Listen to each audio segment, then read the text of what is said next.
Okay, we are live. Uh, I'll wait for a couple of more seconds and then we're going to start our discussion. And particularly, we are going to talk about the aerospace stuff, first of all, and then we'll touch base on the other topics. And foremost, I need to look, I had look into some of, I did look into some of the data sets, and uh, there is serious concern in terms of how the digital economy is being deployed, particularly with the understanding of how people have to work in the biggest organization. Because if in the big organization this is happening, I can't expect anything from the others. So this is something which we need to discuss in detail. I will be talking about it in a while I just fetch some data sets.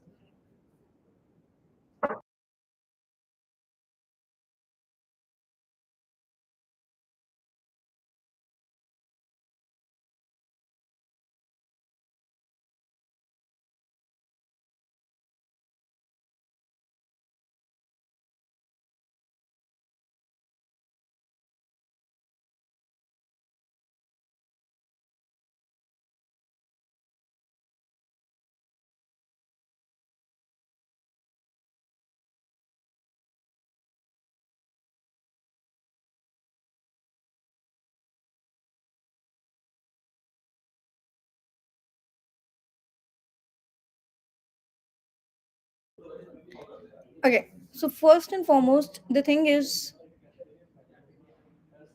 you can buy some things in the online world, you can purchase some things in the offline world.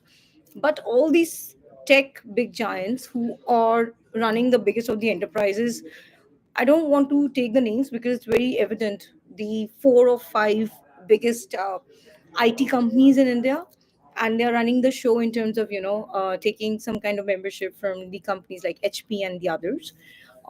What is important here is to analyze and appreciate that there is such a disconnect. I mean, I'm trying to just, I purchased a HP printer. I'm trying to get it registered with the web domain which they have provided. But at the end, there is, it goes back to step number one. That's the loop.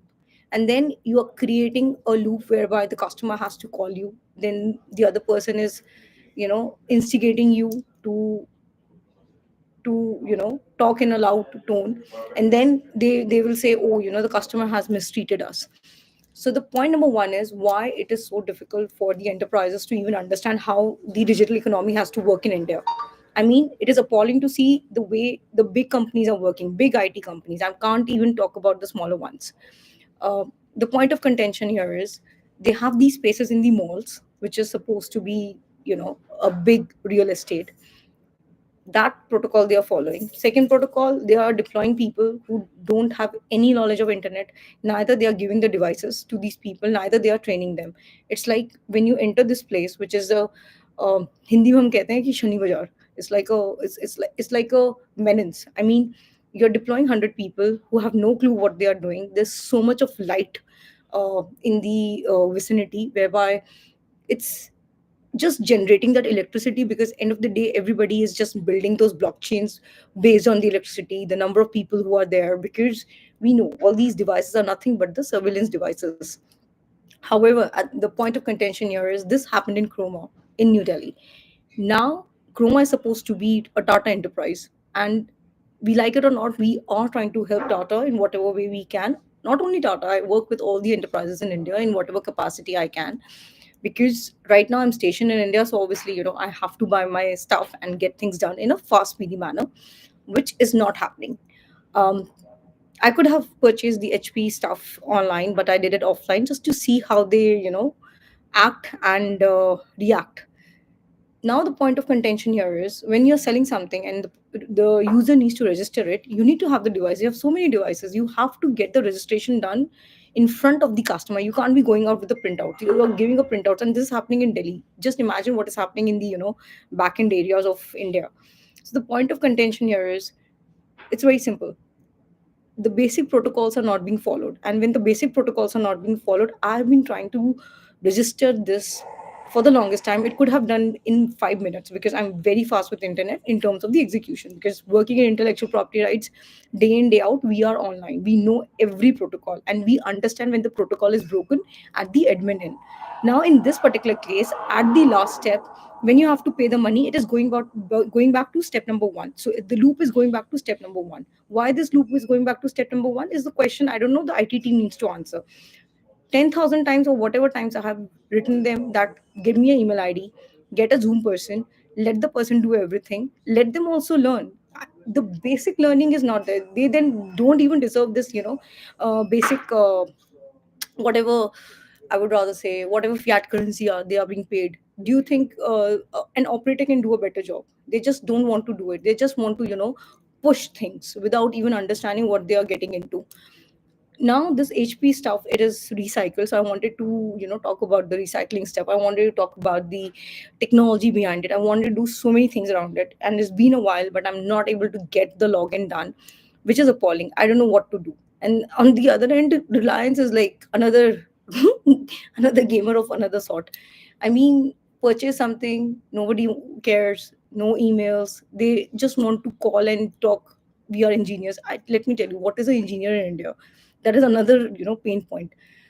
Because ILO is International Labor Organization, and Kelvin Sargent is my, I know him very well, and he's heading ILO in many parts of the world.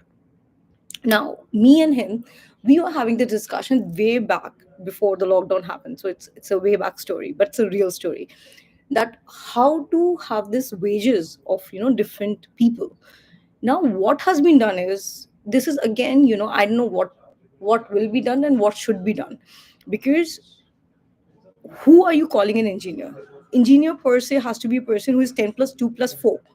These people are just 10 plus, or maybe basic education, and calling them engineers, and like they come and they are just not talking about technology or explaining anything. They are actually confusing the user. So the user, in many of the cases, the child won't be the user here, but maybe it is what for the child. So it is basically the adult and the senior.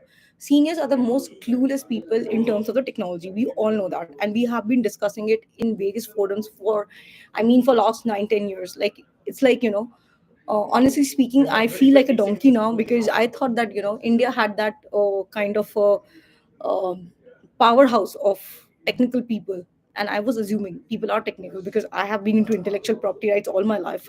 I mean, since 2006 7, how many hours I've given just to the internet, sending emails in the real time, doing everything, logged on to internet for the tech part.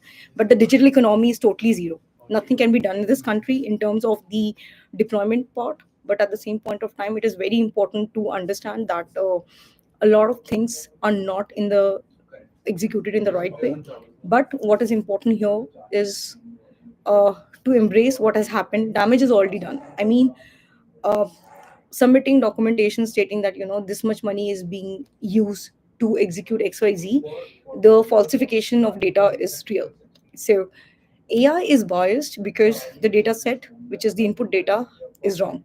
And when the input data is wrong, all the money which has been invested in this country since, I don't know which year I should get into, um, has done nothing in terms of in terms of training the AI. So AI is biased because the input data is wrong.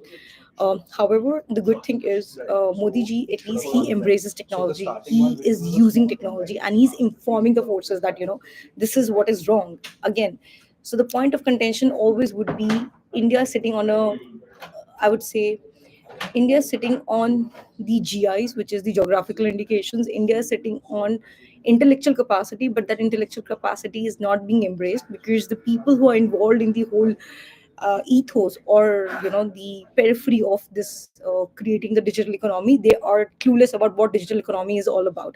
So we have to look into that, and we have to do the retraining again. And congratulations to Airtel in that regard. At least Perplexity and everything is coming into picture, whereby a part of it would be able to train the data sets. But what is another thing which is very important to embrace it, we have to talk about RI. People who are real blockchainers, they really need to work right now and get things done in a manner where we can uh, we can I can't say somebody should control the data, nobody should be controlling the data. It's just that the data which has been misused in terms of all these platforms of the digital economy, whether it's Facebook, whether it's XYZ, and even the hashtag pharmacy for the longest time has been talking about it. um, Deploying blockchain in the pharma sector is not easy, because all these CRO, CRMs, and whatever data set in terms of the patients coming to the doctor, and doctor, because the ratio in which the patients are brought to the government hospital and the doctors which are deployed, the number of doctors are very less. So there's a lot of disagreement right now behind the understanding of anything and everything. So again, we sometimes, some days I feel we are somewhere, and then I do my market research, which is just primary basic market research. Earlier I used to deploy this, I used to ask people and then get the secondary research kind of stuff. But when you do the primary market research, then you realize the it's not the company, it is the employees. So if the employees are not good, if the leaders of the companies are not taking cognizance of it and just concentrating, oh, we have to deploy so many lights, we have to just switch on everything, we have to deploy so many people, it is not helping the country.